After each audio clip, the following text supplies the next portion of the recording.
Baiklah, Bapak dan juga Ibu, kita akan beralih untuk sesi webinar yang pertama terlebih dahulu dan langsung akan disampaikan oleh Bapak Silly Agung Wasesa. Beliau merupakan founder dari Corner Advisory. Untuk itu, kepada Bapak Silly Agung Wasesa, kami silahkan. Terima kasih. Selamat siang. Assalamualaikum warahmatullahi wabarakatuh. Menarik juga nih. Saya punya waktu berapa lama ya? 10 menit atau 15 menit? Mohon izin untuk waktunya kami berikan sekitar 20 sampai 25 menit, Bapak. Terima kasih. Ya, terima kasih. Oke, terima kasih. Assalamualaikum warahmatullahi wabarakatuh. Jadi, saya diminta untuk bicara sih sebetulnya bagaimana peran BUMN dan BUMD ya, terutama untuk membangun revenue. Ini menjadi penting sebetulnya pada saat kita bicara brand ya, apalagi kan fungsi BUMN dan fungsi BUMD itu kan ada yang berbeda tuh. Pada saat perusahaan-perusahaan swasta murni nggak bisa masuk gitu, atau mungkin secara keuntungan belum bisa masuk, itu kan BUMN sama BUMD kan harus bisa masuk duluan. Katakanlah misalnya kalau bicara telco gitu, di daerah-daerah yang terpencil, di mana penduduknya masih sedikit tapi sudah membutuhkan telco, maka yang masuk teman-teman dari BUMN. Itu kan ya dalam tanda petik adalah itu proyek merah putih lah. Ini yang menarik. Artinya apa? Artinya baik BUMN atau BUMD itu harus pintar-pintar untuk mencari revenue nih. Mana revenue yang paling penting sebetulnya, atau ada tugas utama dan ada tugas pendukung. Tapi justru di tugas pendukung itu kemudian revenue bisa dapat banyak. Makanya saya izin untuk ngomong tentang bagaimana sih sebetulnya mencari melihat revenue gitu, dari mana datangnya profit. Ini yang akan kita bicarakan. Jadi menarik sebetulnya kalau kita bicara profit kan ada satu revenue stream di mana sebetulnya untuk mencapai profit itu yang kita munculkan adalah bagaimana kita menciptakan ekosistem bisnis itu duluan. Itu yang pertama.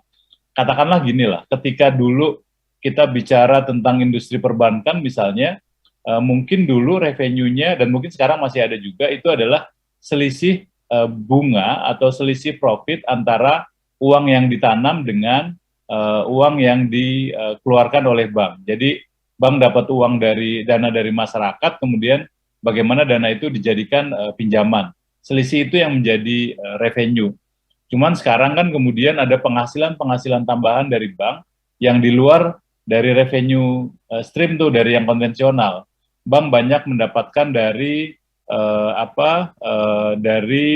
transaksi misalnya, berapa kali transfer dan lain sebagainya gitu. Itu yang pertama. Kemudian kedua, sekarang transaksi itu lebih kencang lagi karena bisa dilakukan di digital. Jadi kalau dulu bank harus menyediakan kantor-kantor fisik, sekarang justru sebaliknya, bank harus menyediakan kantor-kantor digital. Tapi justru di situ biayanya menjadi lebih ringan, tapi kemudian fee untuk bank juga menjadi lebih banyak. Itu contoh bagaimana kemudian revenue itu harus diciptakan itu. Jadi apa yang harus dilakukan pertama adalah tentang ekosistem itu sendiri. Bagaimana kita menciptakan brand ekosistem dan profitability. Itu yang menjadi kunci, karena kalau kita belum menciptakan ekosistem agak susah gitu ya. Apa sih sebetulnya yang disebut ekosistem? Ya itu kombinasi antara pengalaman stakeholder yang berinteraksi dengan kita, kemudian kesan yang ditimbulkan, dan proses sosial bisnis yang terjadi. Itu yang menjadi pertanyaan. Makanya kemudian gimana nih sebetulnya sebuah ekosistem itu dibangun. Yang kedua, bagaimana ekosistem tersebut kemudian bisa terhubung dengan profit perusahaan secara terus-menerus. Ini penting nih, ini penting karena tanpa adanya ekosistem yang ada itu akan menjadi sendirian, kemudian ya akan susah untuk meng-create atau mengenerate revenue yang baru. Nah itu yang disebut oleh oleh sebuah brand, disebut brand ekosistem. Kenapa perlu? Ya itu tadi, ya gampangnya dalam bahasa sederhana, brand itu harus punya teman lah, brand itu harus punya follower. Nah dari follower ini kemudian nanti yang sering kita sebut sebagai stakeholder. Dari sini kita bisa menciptakan ketergantungan baru atau menciptakan solusi-solusi baru, di mana di situ kita bisa menciptakan alternatif revenue. Nah sekarang tinggal tinggal kita milih nih, katakanlah misalnya di perusahaan umum daerah, BUMD, kalau misalnya dia mengelola air, itu kan tugas utamanya adalah menyediakan sarana air bersih kepada masyarakat. Artinya, harganya harus disesuaikan dengan kebutuhan masyarakat. Sehingga bisa jadi, dari sisi penyediaan air, BUMD itu akan mengalami kerugian tuh, atau BUMN itu akan mengalami kerugian. Nah, sehingga mau nggak mau, dia harus nyari alternatif nih kira-kira selain dari air, dari apa ya, dari dari iuran bulanan gitu ya, dari mana lagi nih yang dicari? Nah, itu yang kita sebut sebagai sebuah ekosistem. Katakanlah misalnya semua saluran, semua pipa air yang ada, kemudian di atasnya bisa dimanfaatkan. Buat apa ya? Yang paling sederhana dimanfaatkan buat iklan misalnya, untuk billboard misalnya kayak gitu. Tapi ini ekstrim aja gitu ya. Terus kemudian karena kan jaringan air, terus banyak kantor-kantor untuk pembayaran, itu juga bisa dimanfaatkan untuk menciptakan revenue baru. Nah, itu yang namanya profitability gitu ya. Itu yang namanya profitability. Yang kedua adalah ini nih, bagaimana mengurai mutual benefit yang dikembangkan oleh sebuah brand. Ini menarik nih. Bagaimana sih sebetulnya ekosistem apa yang esensial dari ekosistem? Ya, yang pertama adalah bahwa yang namanya benefit atau yang namanya profit itu ada yang namanya tangible dan yang intangible. Yang tangible udah jelas, yang kelihatan gitu ya, mungkin kita sebut sebagai materi, kita sebut sebagai aset, tapi intangible ini yang nggak ada, yang agak susah, karena itu bisa kita artikan sebagai nama baik misalnya, brand equity atau nama baik dari BUMN, BUMD itu adalah yang intangible. Kalau kita memiliki reputasi yang baik, kemudian menjalankan usaha kita untuk mendukung daerah ataupun pemerintah secara bagus, itu akan mudah untuk menciptakan revenue yang berikutnya. Tinggal target marketnya yang dirubah nih. Itu tadi sih. Jadi kalau misalnya BUMD Pasar Jaya misalnya, oke, kita harus menyediakan pasar yang bagus. Tapi kan dari banyak pasar kita bisa mengambil banyak revenue lain tuh, banyak model-model lain yang bisa dibangun.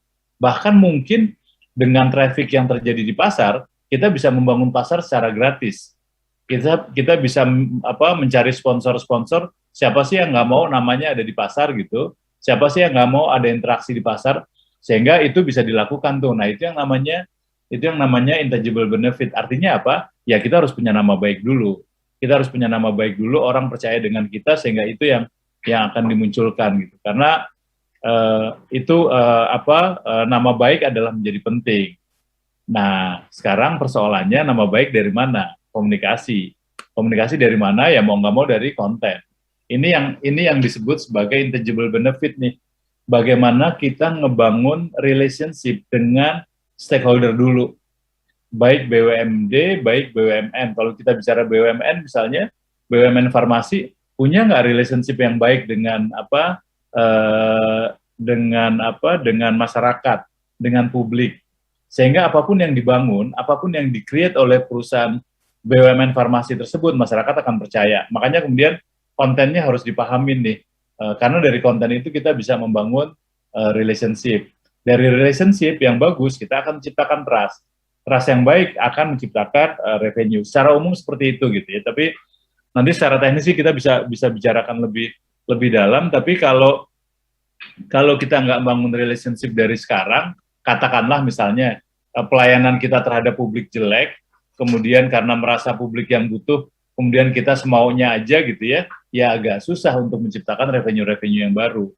Kalau udah kayak gitu, udah pasti dijamin tuh, pasti dia akan nombok. Ya walaupun memang kalau BUMN ataupun BUMD, kalau dia rugi ditanggung sama negara, ditanggung sama pemerintah daerah gitu ya.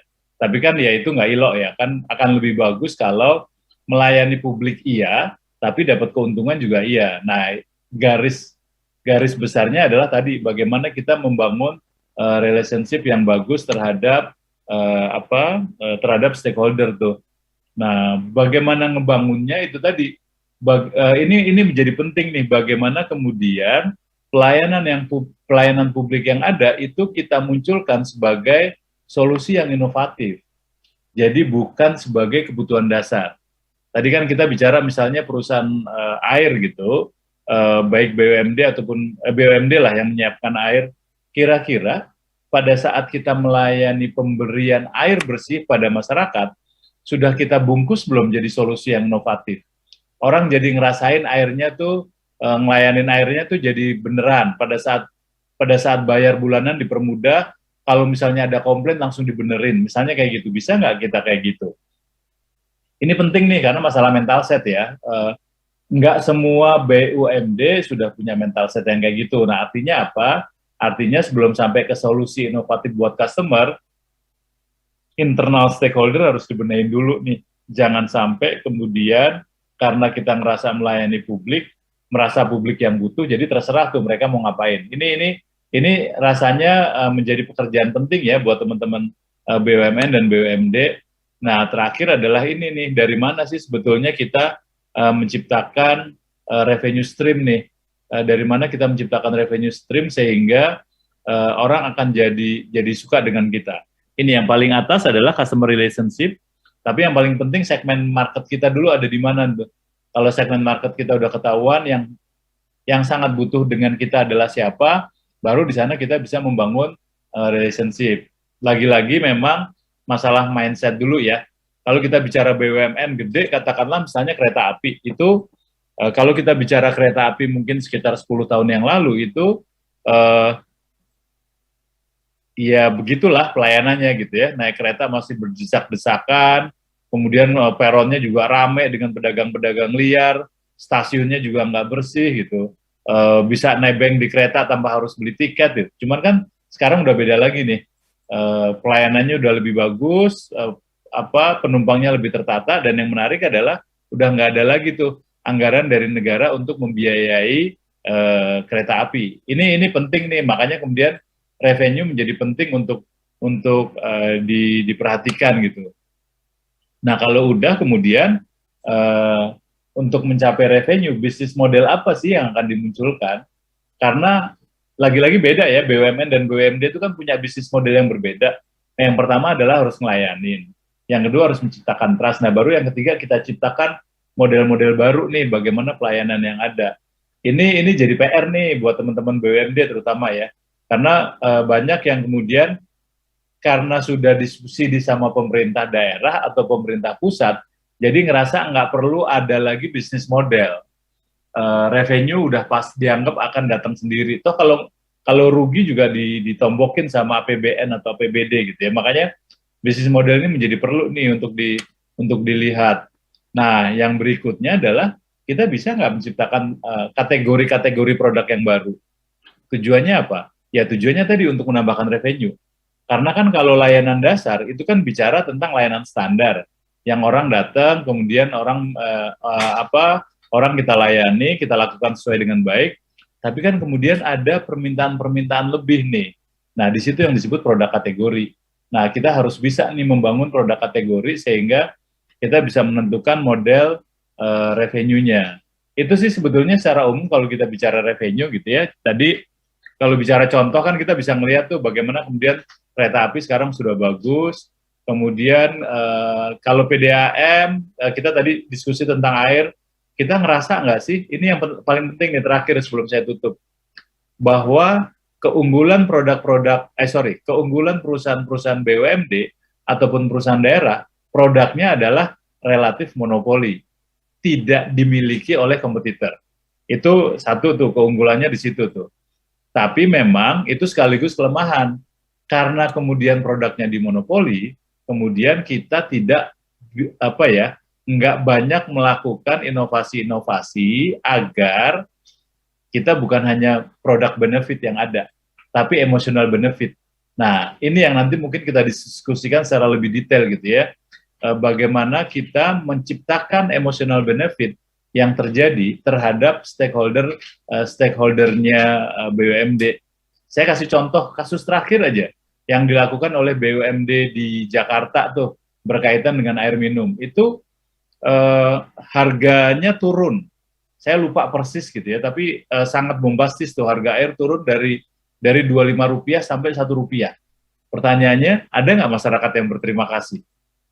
Ada nggak masyarakat yang ngerasa, wah keren nih BUMD nih, menurunkan air menjadi sangat signifikan sehingga menjadi kita menjadi lebih enak. Itu aja sih. Jadi bagaimana kita mengkomunikasikan itu menjadi penting. Itu aja dulu dari saya. Terima kasih. Assalamualaikum warahmatullahi wabarakatuh. Waalaikumsalam warahmatullahi wabarakatuh. Terima kasih banyak kami ucapkan kepada Bapak Silly Agung Wasesa, founder Corner Advisory. Terima kasih banyak Bapak, tadi banyak sekali informasi dan pengetahuan yang sangat bermanfaat pastinya untuk kita semua pada sore hari ini. Terima kasih Bapak untuk waktunya.